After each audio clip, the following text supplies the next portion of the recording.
Hello, my name's Ian Bourne from Cloud 2020, and I'm going to give you a brief overview now of our Springboard product.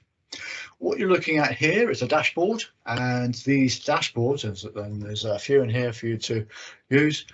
These dashboards are all interactive. So if, for example, I want to look here at these 6 topics that are hot at the moment, I can go into those opportunities. It will select the rest of the dashboard to fit. So very powerful interactive dashboards. We also have the ability to look at items we looked at recently, and if I want to, I can pin them, and having pinned them, then they're available on this kind of mini little personal dashboard here. We at the core of any CRM or platform like this are accounts and contacts. So in here we've got accounts, and as you can see, we have some core information around them. We can also relate accounts to each other. So you may have a parent account, in which case we have the hierarchy, and we can go in and have a look at that as well. So in here we've got AdventureWorks, which is a sub account to Fabricant. So let's have a look into one of the accounts here. So let's have a look at AdventureWorks we looked at. And from here, you can see all the core information you might need to see. We can switch the maps on. Over here, we can see who the primary contact is and contact that person. And down the center line here, we've got all the activities that we've had with this account. And we can go in here and directly create emails, record phone call conversations, open up tasks and appointments, etc. If we look into this view here, and again, notice we've got different views in there. In here, we've got this ability to drop straight in to have a look at recent opportunities related to this account.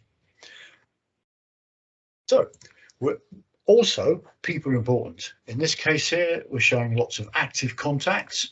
Again, we have lots of different views here. So these are all views that you will get from Springboard.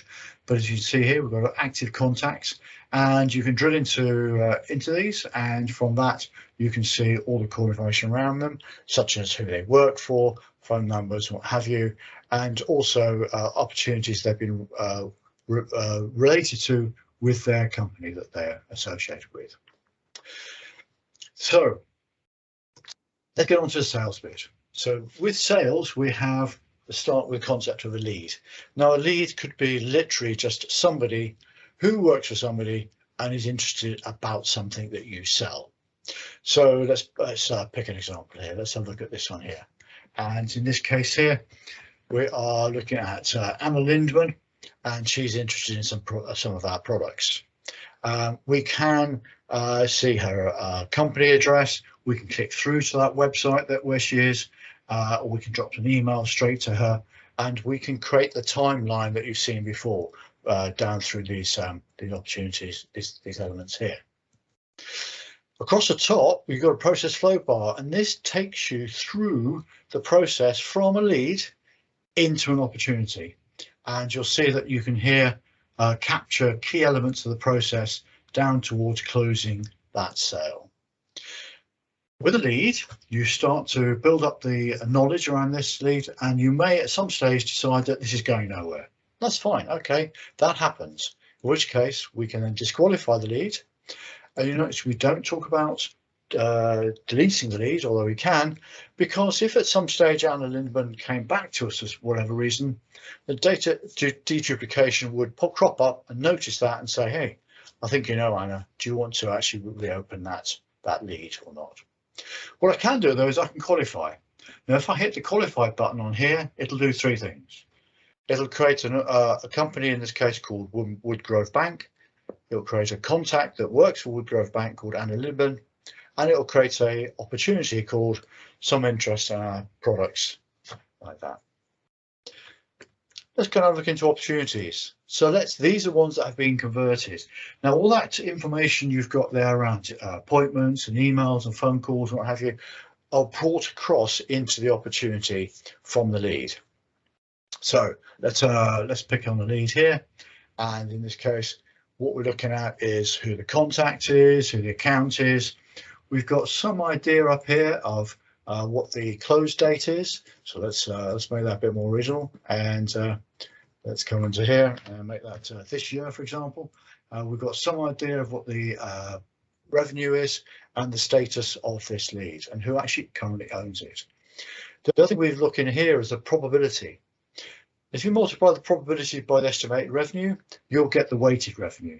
And that's a pretty good little indication, really, of how much cash could flow into the company going forward on the basis of the estimate of the probabilities. Over on the right hand side, we've got some referrer information. So if you're getting opportunities by referrer, we'll know who they are. But again, we've got the all important timeline going on down here where we can record those key activities. Okay, so having done that, having got an opportunity going, we will probably then start to put in some product lines. And if we go into this, you'll see that what we've got here is some products. We can add more products. And what happens also is that the estimated revenue in this case is being calculated for me on my behalf. Now, I could actually just put in a number myself, but I can let the system calculate that for me as I go along. So if I make changes to this, the estimated revenue will change. If I apply a discount, it'll change, and so on. Now, why do I do that? Well, because ultimately I may want to quote. So if I go to the quotes and hit quote, what it'll do is create the quote for me, bringing in those line items from the opportunity. So let's have a look at a quote. We've got, you see they've got the product line items coming in here. We know which opportunity is for, who the customer is, and what have you. But we can do some clever things in here, such as this button up here, export to PDF. Now, with the export to PDF, what we will do is we will create a template for you that has your logo in it and your company information in it, so that when this goes out, it'll be branded for you. And we can email that directly to the customer from here. Now, let's say the customer goes, that's fine, brilliant, we can move on to orders and invoices. But if they want you to make changes to that quote, making changes in here creates a copy of that quote, so you can see the history of the quotes as they've gone out. You can then send that to the customer till eventually they're happy to accept the quote. Having accepted the quote, we can then activate it. There's another button then which will appear, which will then move that quote into an order. Now, you don't have to use orders, but some people do. So again, we can using the orders, and the orders are very similar to a quote. All the same line items are in there, and we also have the ability then to send the order out to the customer to get them to accept it.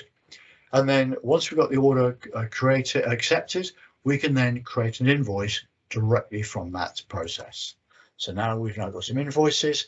And with this, we can, again, send the invoice to the customer as in a PDF, attached to an email, and lodge it with them. We can even actually mark the invoice as paid once the money's been posted to our bank account and we've done that reconciliation. So hopefully you've seen that very short presentation. We can offer you everything in this little platform, all the way from a lead through to an invoice. There's lots more that this platform can do, but I think just for now, let's leave it there. If you've got any questions, please call us.